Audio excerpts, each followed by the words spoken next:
Here we'll talk about adiabatic expansion of an ideal gas. A process for which Q is equal to 0 is an adiabatic process. We can ensure that Q is 0 either by carrying out the process very quickly or by doing it at any rate in a well-insulated container so that Q cannot escape the system or enter into the system. An adiabatic process for an ideal gas is shown in this figure here. As the gas expands from volume VA to volume VB, it does positive work. So its internal energy decreases and its temperature drops. If point A is representing the initial state, lies on the isotherm at temperature T plus delta T. So this is my isotherm, T plus delta T. Then point B for the final state, is on a different isotherm at lower temperature T. And this is my another isotherm, lower temperature T. For an ideal gas, an adiabatic curve at any point is always steeper than the isotherm passing through the same point. For an adiabatic compression from VB to VA, the situation is reversed and the temperature rises. Okay, the air in the output hoses of air compressors used in gasoline stations, in paint spraying equipment, and to fill scuba tanks is always warmer than the air entering the compressor. This is because the compression is rapid and hence approximately adiabatic. Adiabatic cooling occurs when you open a bottle of champagne. The gas just above the beverage surface expands rapidly in a nearly adiabatic process. The temperature of the gas drops so much that water vapor in the gas condenses, forming a miniature cloud. So here we will derive a relationship between pressure and volume changes for an adiabatic process in an ideal gas. We can use the first law of thermodynamics, and we'll write here D internal is equal to Q minus P dV. And we know the internal is N CV dt is equal to Q for an adiabatic process is 0, and we'll write minus P dV, right? And we will go N dt is equal to minus P dV over CV, and let's call it equation 1. Okay, now we know that ideal gas law is PV is equal to nRT, and differentiating both sides with the variable, so I can say P dV plus V dP is equal to nR dt. Right, so what I'm going to do is I'm going to write again N dt is equal to P dV plus V dP divided by R, right? Or, and I know the P dV plus V dP divided by R is nothing but Cp minus Cv, right?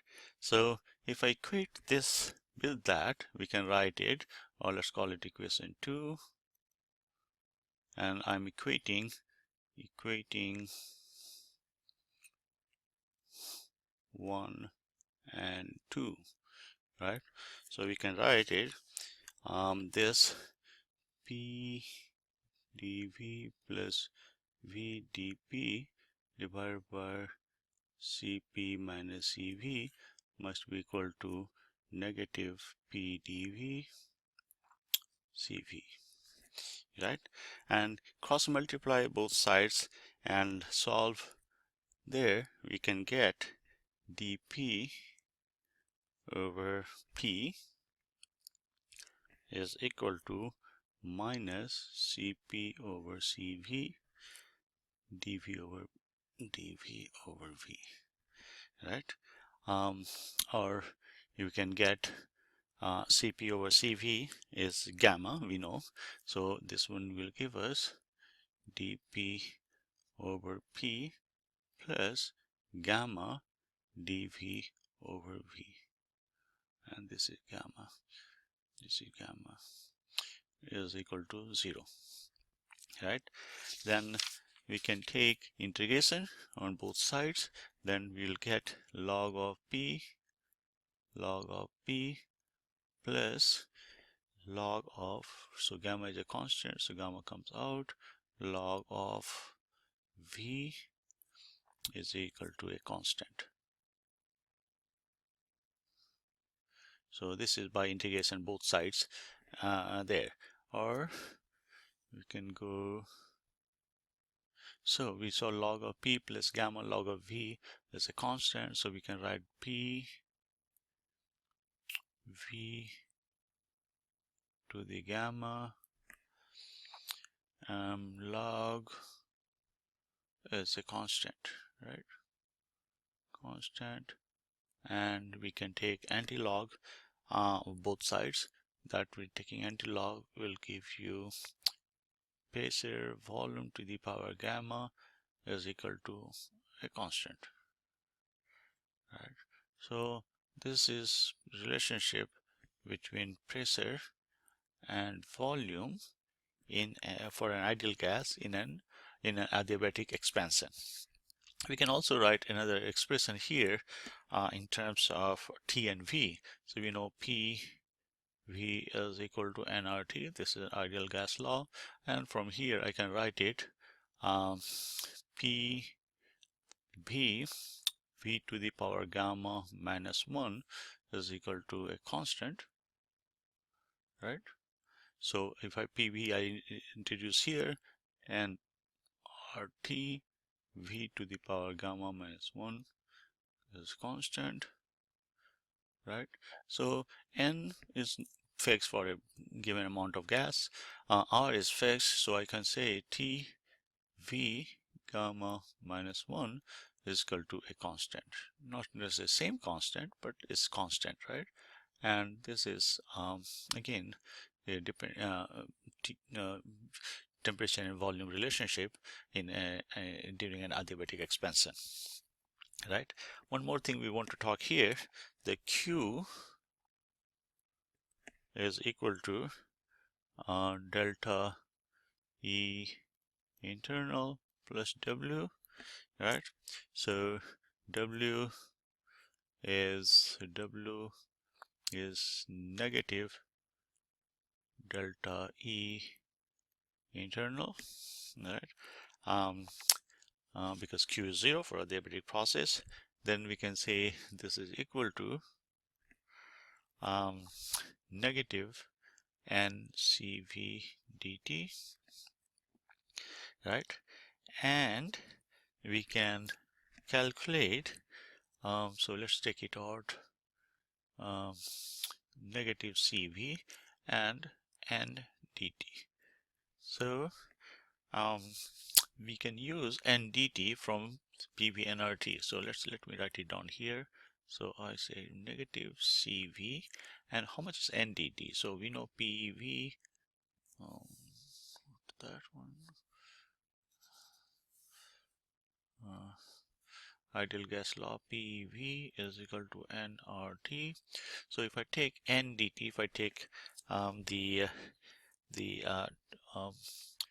if I can write it P2 V2 is equal to nRT2, or P1 V1 is equal to nRT1. So take the difference and solve for n delta T, then you see that this is nothing but P2 V2 minus P1 V1 over R, right? So P2 V2 minus P1 V1 divided by R is N delta T, and that's what we are replacing for this N delta T here. Okay, and then again we can go as CV over R. What is CV over R? CV over, so let me write it down here. So again, let's start here. CV over R is equal to CV over, and how much is R? R is, we know, is CP minus CV, right? So if I solve this, I can get 1 divide numerator and denominator by CV. This is gamma minus 1, right? It's dividing CV in the numerator and denominator. So CP over CV is gamma, we know that, right? So we can write it here. This is CV over R. CV over R is 1 minus gamma. It's negative sign, so I can write it 1 over 1 minus gamma, and then P2 V2 minus P1 V1, and this is my W. So work done in a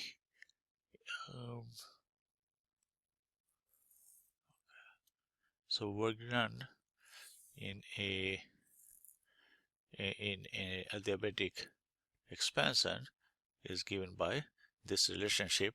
W is 1 over, remember this is gamma, P2 over V2 minus P1 over V1. Great.